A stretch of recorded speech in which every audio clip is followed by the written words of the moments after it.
Well, how's that going to play out? Thank you very much indeed, Paul Rowley. Jonathan Davis is the MD of Jonathan Davis Wealth Management. Jonathan, good morning. Good morning, Toby.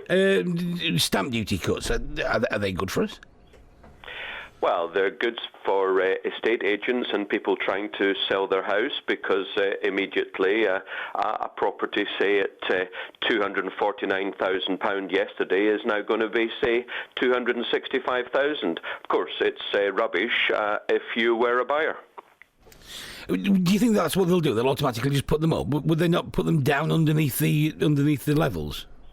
If I got 126 grand, I'd put it down to 124,999 today.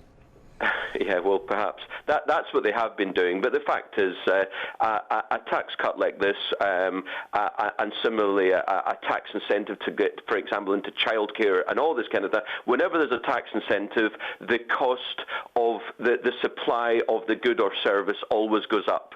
So yes, the house prices at the margins will rise. In other words, at the 250,000 level, for example, will rise. Although I hasten to say, having just looked at Sheffield property prices over the last 7 or 8 years, actually house prices are not much higher than 7 or 8 years ago than they were then. So people should bear that in mind. Oh, absolutely. I mean, as I say, in South Yorkshire, in the Durham Valley kind of area where I live, we weren't paying stamp duty anyway because of all the subsidies. What else was in the statement yesterday, do you think?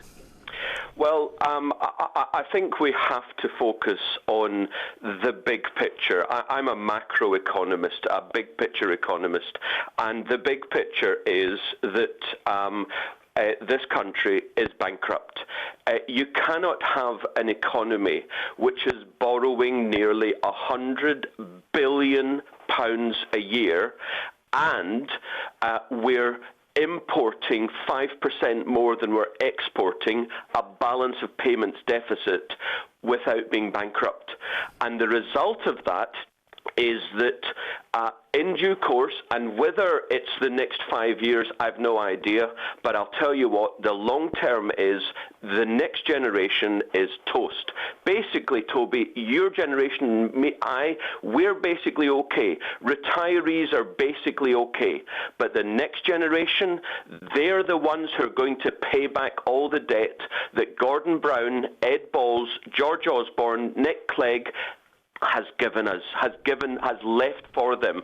That means, unfortunately, you can basically, over the next generation, say goodbye to the welfare state and say goodbye to any standards of living opportunities that you and our generation have had.